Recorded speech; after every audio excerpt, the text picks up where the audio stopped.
Making sure balloonists launch and land safely has been the foremost concern of organizers of the Albuquerque International Balloon Fiesta. The Fiesta dedicates an entire staff of officials led by the Balloon Meister to evaluate weather conditions, brief pilots, coordinate launches, and handle the throngs of spectators who mingle with balloonists on the field. On the front lines of the safety effort are the launch directors, better known as zebras, who patrol the field during launches.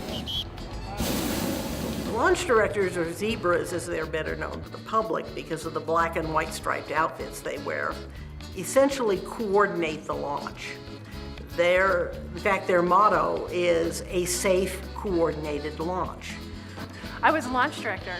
Yeah, they didn't have very many of us, and that was back, I can't remember the name of the field, but we actually ran the entire length of the field. So you got a lot of exercise. It was great. Once the area is clear, they will give the pilot the thumbs up. And off the pilot goes into the skies. So the job has grown tremendously over the years.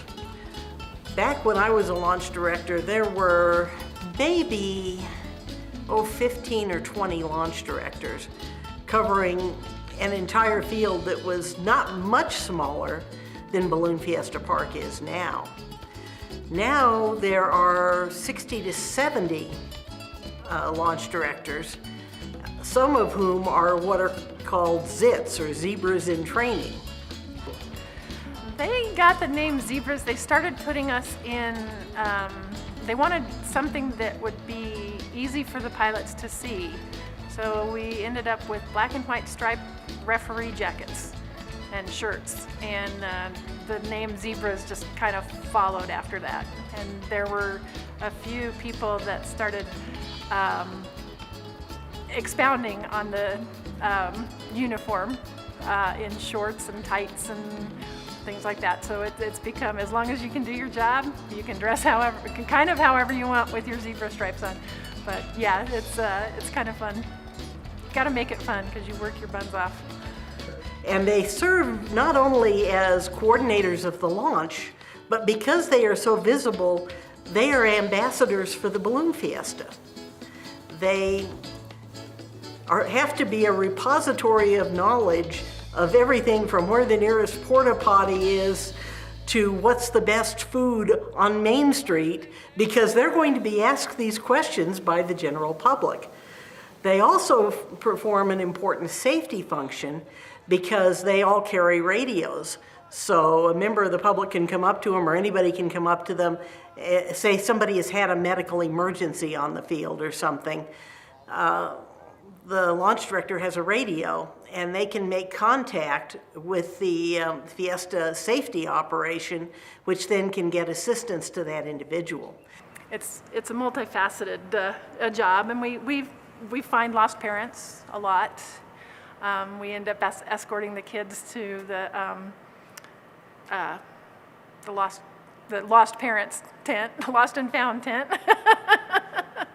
And a lot of times there's enough of us out there we can locate kids if a parent comes to us and in a panic. And yeah, so we do a little bit of everything.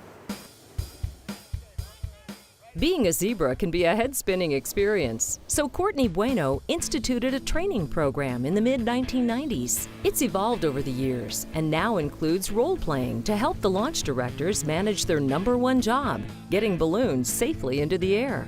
We do scenarios of different things because I have done this for a really long time. I've seen quite a bit. And you have pilots that don't want to listen for one reason or another. You have pilots that don't speak English. You have pilots that their way is the only way, even though they're breaking the rules. So you have a little bit of everything. The launch directors answer to the safety officials, a group of about a dozen veteran pilots. You hate to use the word police because that's not what we're trying to do. We want to make sure everybody's safe. And it may be anything from moving balloons around before a launch to make sure everybody has enough space, to making sure a fan gets shut off in the middle of inflation when if something happens, or like I say, we're all pilots, so we all have that experience, and we check their balloons to make sure they're airworthy. At the top of the safety pyramid are the balloonmeister and the assistant balloonmeister, who perform a sometimes exciting and sometimes exhausting job. So the balloonmeister basically is in charge of all of the flight operations, and the assistant balloonmeister really just it's kind of a training role to be balloonmeister, and also as a backup, and that's the person that kind of the gopher, fight fires, whatever needs to be done, that person does it. Some 40 years later, Charlotte Kinney, who became the first female balloonmeister in the event's history, still remembers the early morning routine. Getting up about 4 to talk to the weather guy is how you would start your day. And I know in '81, when I was a solitary balloonmeister, I stayed in a trailer on the field, because getting up, and particularly if you're a girl and have to put your makeup on, and do your hair, it takes a while. It's not like the guys who can go out scruffy and don't care. So by, I think, 5:30, we had to do the pilot briefing. And before that, there was, again, talking to the weather people, figuring out if balloons could fly, what direction they might anticipate going, what the upper winds were going to be like, anything coming in that might affect how the flying events would go for the day, reviewing what the flying events were, talking maybe about what happened the day before. So that was,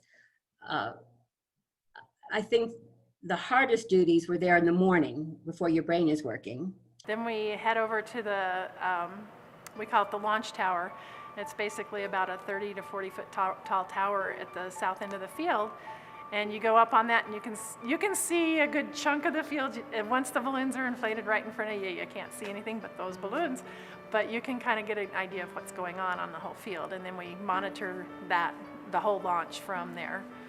Then once the balloons took off and everybody got off safely, you'd be just kind of hanging around, figuring out, did everybody land safely? Probably doing some interviews, talking to Steve Stucker, talking to various people about what's going on. Kinney said weather was not always the biggest issue when she served as balloonmeister. Things have changed a lot in the last 40 years, and for me to tell these guys, these older men and who've been flying for 10 years, what they could and couldn't do was really very difficult, and they really didn't take it very well. They probably still wouldn't take it very well, but but I had always been really independent and done a lot of things that a lot of women my age wouldn't have done. So it was hard, but it was like, that's okay, Of course, launching the balloons is only half the challenge. Making sure they come down safely and in designated areas is the other half. That's where pilots and the ubiquitous chase crews come in.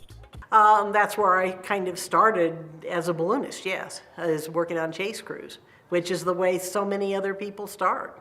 I have been on chase crew, yes, since I was 9, and yes, I've been everything from just a passenger in the back of the truck to in charge of the whole crew, or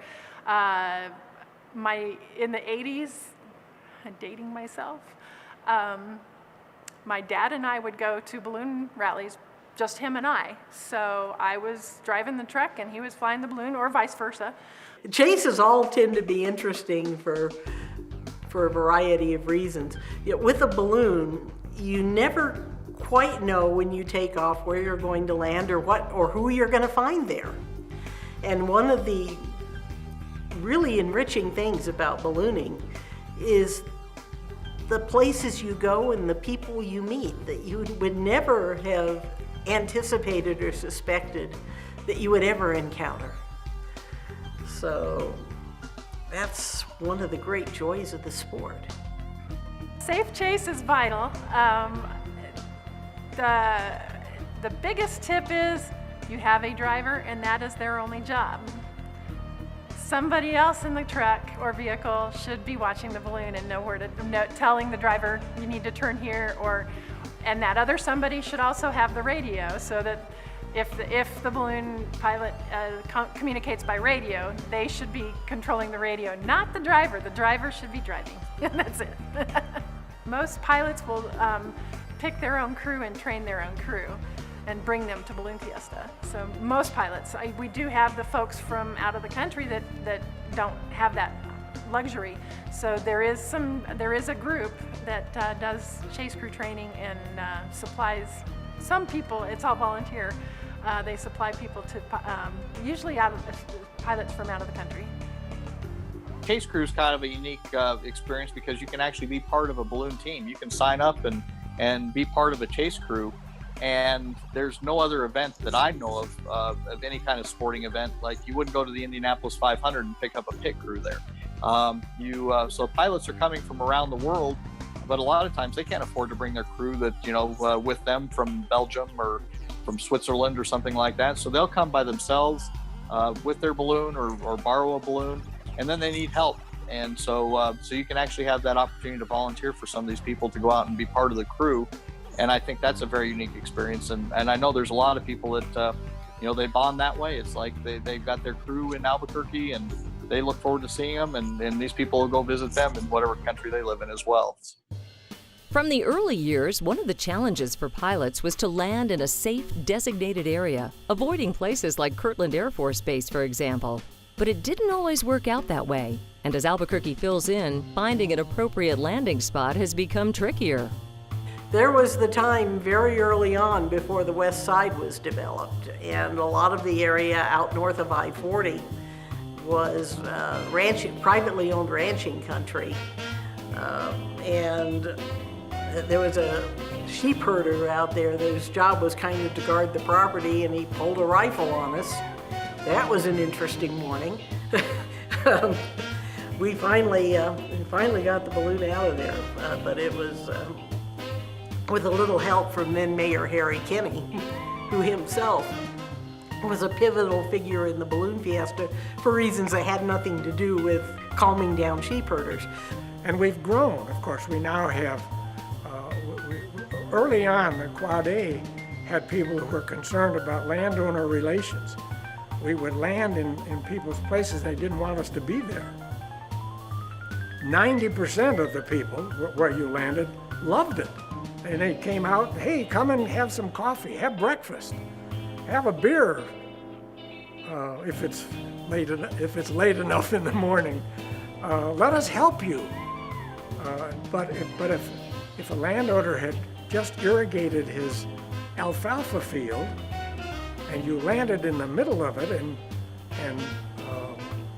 somebody on your crew cut the fence so you could get in there and screw up his field, that landowner probably was not happy. So early on, Quad A had a group of us who would go out and talk to landowners. I've had several such experiences. And then, of course, the Balloon Fiesta itself, now we have a whole group of people that worry about that. Aside from the thrill of the chase, one of the perks of being on the chase crew is the possibility that you'll get a balloon ride out of it. But whether or not that's dangled as an incentive, the sight of chase crews careening around the city will remain an integral part of autumn in Albuquerque.